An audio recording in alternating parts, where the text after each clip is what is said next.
it's North here, and as I'm sure you all know, I am very interested in Animal Jam's lore. I mean, how many times have I said in a video that I think the lore is underrated? Too many. But am I going to stop making videos about Animal Jam's lore? Honey, no. In fact, today's video is about the top 10 things that players want to see in Animal Jam's lore. And by players, I mean me, because very few other players really care about the lore. Anyway, so let's just get right into it. Number 10.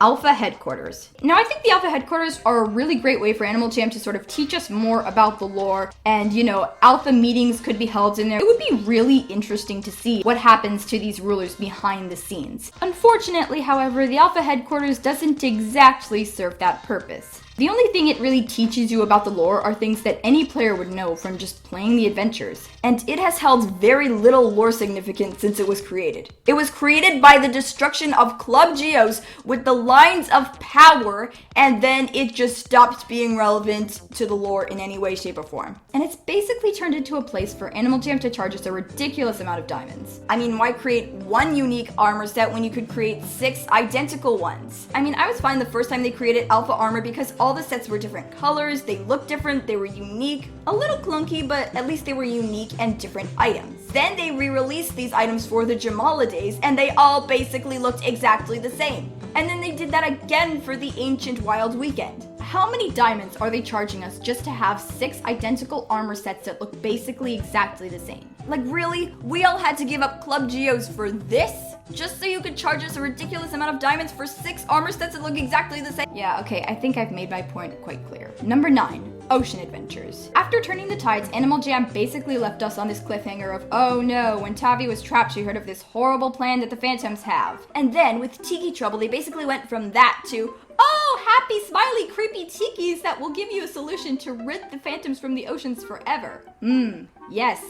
No plot holes here. They could have gone in an interesting direction with this, but didn't. Technically, there's still potential for them to use their underwater lore. But then again, every time Animal Jam has done something to improve the underwater, like we all begged them to do for years, it kind of backfired and ended up being a waste of money, so I don't blame them for sort of giving up. Numero 8. Yeah, okay, so we all love Juno. We all love Juno's story, we all love Juno's everything, and we all want to see more of them. I already made a video about why I don't think Juno Story is completely done, but it's not just I don't think it's done. I don't want it to be done, and I don't think other people really do either. I mean, this is actually a great opportunity for Animal Jam to create a good adventure story without making it seem forced or like an afterthought or a moneymaker. Number 7, powers. Now, I know this kind of seems like a random idea, but what if we as the players could have magical powers somehow? I mean, we've all seen the alphas using an insane amount of magic. Isn't it our time to step up? I mean, I'm not saying they should ruin this by turning it into Equestria Girls and giving us all a ridiculous amount of powers, but it would be cool if we could have magical powers, like with the Alpha Healing Staffs or something. Number 6. Friendship drama between the alphas. Now, the alphas are the main characters in Animal Jam's lore, but they always seem very poised and professional, and it's not that often that we see them losing their temper or getting into insane, heated, intense arguments, and that's something I would really like to see more of. Though these are the main characters of the lore, we don't get to see that much of these very different people who basically have the potential to argue about basically everything, yet we've never seen them argue before. I mean, I know Animal Jam's adventures are very adventure-y and not very slice of life or about relationship stories, but it would be very interesting to see these characters argue at least some of the time. Because even if the alphas are good role models for the game, they've never really learned anything or grown as people, with the exception of the River's Heart, where Greeley learns to be more open. But I'm not sure that's a lesson that would really be useful for very many kids within Animal Jam's age demographic, unless they were going through an emo phase. So it would be good to see some friendship drama that's actually interesting, and maybe that kids can actually learn a lesson from. And just because it's friendship drama doesn't mean it has to be petty. They could still be arguing about serious things that have to do with the actual adventure. Number 5, messages in a bottle. Now, I remember in 2016, Animal Jam started their whole messages in a bottle thing and everyone was freaking out. It went on for months and it was really cool. So many players loved it. We've seen similar things on a much smaller scale, like on the Forgotten Archive or when the alphas were learning about Juno, but it would be nice to see a full-out message in a bottle thing again. Like, without the same storyline, obviously, and maybe not in message in a bottle form. It was one of the most exciting times in Animal Jam's lore because every few days there was a new message. Number 4, it would be cool to see the alphas in real, legitimate danger.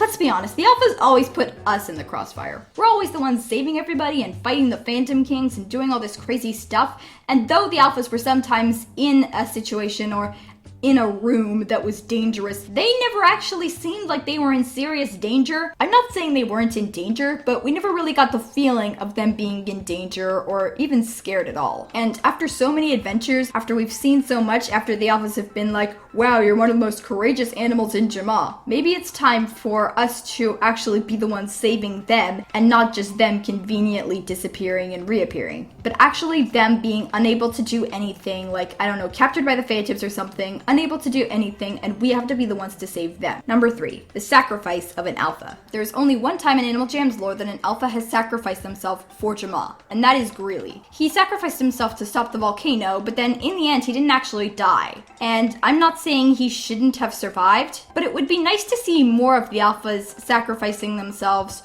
or being more vulnerable, because they're like the main characters in the lore. The most useful things they've ever done is basically saying, okay, I'm just gonna like stand here and use my magic to stop these phantoms from doing anything, and meanwhile you have to go out and actually fix things. It would be interesting if another alpha actually sacrificed themselves. And I'm not talking about Juno, because Juno is not an alpha! Okay, anyway, my point is, it would be interesting to see what would happen if an alpha sacrificed himself for Jama. Because when Greely did it, it was probably one of the best things that ever happened in the lore. Number 2, the betrayal of an alpha. Several times in the lore, we've come close to thinking that an alpha is working with the Phantoms, or abandoned Jama, or something. And in the end, it was all just speculation. That alpha never betrayed Jama. They didn't act like they betrayed Jama to gain insight. No, none of that. It would be really interesting to see an alpha actually betraying Jama. It's something we've come close to so many times, and it would just be great if we could just see it. It would be really cool. And I'm not saying that alpha even necessarily has to be redeemable. Like, what if the alpha betrays Jama and then realizes their mistake, or the alpha makes the Phantoms think that they're betraying Jama but then actually isn't? I don't know, something cool. Instead of just, oh, we thought Greely was betraying Jama but instead he was captured. Like, that, come on, you could do better than that. And number 1, the number 1 thing that I know a lot of players want to see in Animal Jam's lore, Mira and COS. These characters have been so important to Animal Jam since, well, forever. They've never really come close to returning to Jama or anything. The closest thing we've got to them returning was COS' statue being restored. But in the end, that kind of seemed like a chained magical reaction that COS just kind of left behind. And I'm not saying it wasn't cool, but it would be great if these characters returned to Jama, or if we could see more of these characters, or just something. I'm gonna be honest, I doubt Animal Jam will really bring Mira and COS back until like they're completely done with the lore, like forever, and the game is shutting down and all this stuff, which won't be happening for a while. So even if it wouldn't be the best thing to add in now, and maybe would be the best thing to add in when they are completely ending the lore, I think it would be a really great sort of grand finale to the adventures and the lore. Even if that's not necessarily going to happen anytime soon, it would be great. Anyway, I hope you all enjoyed this video. I hope most of what I said got through to you. I am a little bit exhausted right now because it's really hot outside. Don't forget to like, comment, and subscribe, and stay awesome, and fantastic. Bye!